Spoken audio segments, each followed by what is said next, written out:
cuenta una reflexión de Herodes a propósito de Jesús, nos invita a pensar sobre el mensaje de Jesús. ¿Quién es este de quien oigo semejantes cosas? ¿Qué es lo que Herodes oía de Jesús? Los milagros que hacía, vale, pero también las enseñanzas que decía. Y los milagros eran la confirmación de la enseñanza.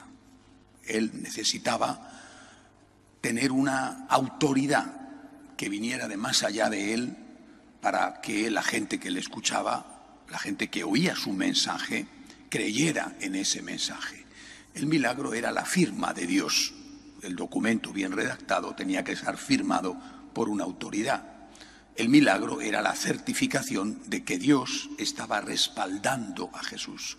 Es decir, que lo que Jesús enseñaba venía de Dios.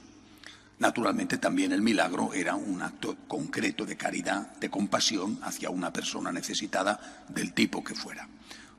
Una resurrección, una curación, la expulsión de un demonio, lo que fuera.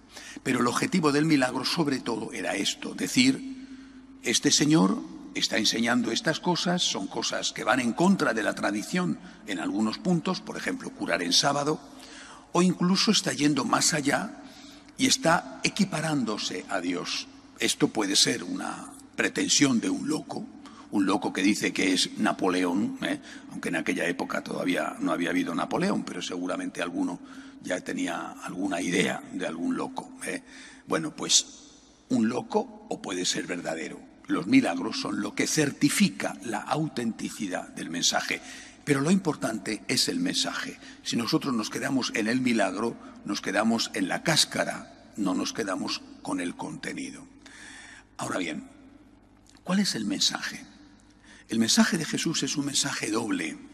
Por un lado, un mensaje dogmático, el dogma. Por ejemplo, Dios es Trinidad.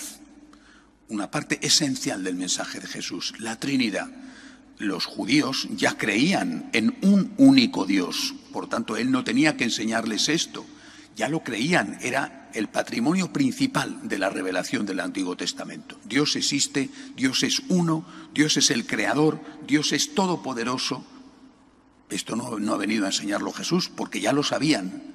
Lo que ha venido a enseñar Jesús es que ese único Dios son tres personas distintas, una de las cuales es el Padre. No un Dios por encima de dos dioses menores, como si fuera un Dios principal en las antiguas mitologías griegas o romanas, un Dios principal, un Zeus o un Júpiter, que tiene dioses secundarios hijos suyos. No, es un único Dios que tiene tres personas distintas, iguales en naturaleza, comparten la única naturaleza divina e iguales en dignidad. Los tres son distintos, pero comparten la única naturaleza divina y por lo tanto los tres son Dios. Dios Padre, Dios Hijo, Dios Espíritu. Esto es una parte esencial, primera, de la revelación de Jesús. Por lo tanto, esto que cambia completamente la religión judía, que no deroga lo bueno que hay en la religión judía, sino que lo cambia por plenitud, por amplificación, parte esencial del mensaje de nuestro Señor. Segunda cosa esencial, este Dios único es tan amor que no solamente crea, sino que además se encarna una parte de ese Dios, es decir, la segunda persona de la Santísima Trinidad, una de las tres personas divinas, se hace hombre con el consenso, el acuerdo de las otras dos personas. El único Dios decide salvar al hombre con la encarnación, muerte y resurrección de la segunda persona de la Santísima Trinidad. Por lo tanto, segunda parte, el amor de Dios es infinito y llega a morir por el hombre que no se merece. La consecuencia de esto, el perdón de los pecados, la vida eterna, la certeza de que hay vida después de la muerte. Bien, esto no es más que un asomo, una puntadita, ¿verdad?, de lo que es el dogma.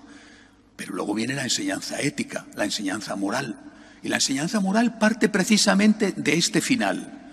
Hay vida eterna, pero previo a la vida eterna hay juicio. En el juicio vamos a ser juzgados por nuestras obras. Como estamos decidiendo nada menos que la salvación eterna, nos conviene muy bien saber qué obras son buenas y qué obras son malas. Y además, saber qué obras son buenas y cuáles son malas, no solamente nos va a ayudar a hacer el bien y salvarnos, a acoger la salvación de Dios, sino que además nos va a ayudar a vivir bien en la tierra y por lo tanto a ser felices, porque solamente el que hace el bien es de verdad feliz. Bueno, pues por lo tanto el Señor se convierte en un maestro ético, en un maestro moral, y va enseñando aquellas cosas que ya se sabían. No le hagas a tu prójimo lo que no te gustaría que te hicieran a ti, y va añadiendo, haz lo que sí que te gustaría que te hicieran a ti, hasta llegar a la plenitud de la ética, que es: imítame a mí, amaos unos a otros como yo os he amado. Dogma y moral, enseñanza, doctrina, doctrina de dogma, doctrina de moral. No podemos suprimir esto, no lo podemos suprimir. Y no lo podemos suprimir, primero porque si se suprime se acaba todo, es decir, se acaba nuestra fe en Jesús, que es Dios. Pero luego no lo podemos suprimir porque sería una traición a Él decir: tú viniste, yo creo en ti, pero yo no creo en lo que sea. El juicio previo a, por ejemplo, la vida eterna. Estás traicionando a Jesús. O yo no creo que esto sea un pecado mortal, aunque tú has dicho que es un pecado mortal. Por ejemplo, el adulterio. O la Iglesia ha enseñado, basado en lo que tú has enseñado, y ahí está también recogido en las cartas, por ejemplo, de San Pablo, que tiene que casarse para estar en gracia de Dios y no basta con arrejuntarse o vivir juntos. O sea, si nosotros suprimimos algo del mensaje o suprimimos algo de la doctrina moral, estamos yendo contra Cristo. No estamos adaptando a Cristo, modernizando a Cristo, estamos yendo contra Cristo, traicionando a Cristo. Esto es fundamental que lo entendamos. Jesucristo no ha venido a darse un paseo, no ha venido a conocer una colonia que tenía aquí en la inmensidad del universo y a ver cómo eran los humanos para ponerles más impuestos o menos impuestos. Jesucristo ha venido a salvar al ser humano, a salvar a la humanidad entera. Jesucristo es el Dios, segunda persona de la Santísima Trinidad, que se hace hombre para amar al hombre, salvar al hombre, dar la vida por el hombre. Y eso lo hace también, no solo derramando su sangre, sino enseñando la doctrina y enseñando la moral. Negar cualquier aspecto de la doctrina o de la moral enseñada por Jesús es traicionar a Jesús, es, en el fondo, volver a vender a Jesús como lo hizo Judas. Aquel Judas lo hizo quién sabe por qué y luego se suicidó. Hoy los que traicionan a Jesús modificando su dogma o modificando su doctrina moral están siendo los nuevos Judas. No sabemos por qué lo hacen, qué es lo que buscan, quién les mueve. Lo sabrán ellos, lo sabrá Dios en su conciencia, pero el resultado es el mismo: volver a traicionar a Cristo, volver a vender a Jesús. Que no nos pase a nosotros lo mismo. De pie, por favor.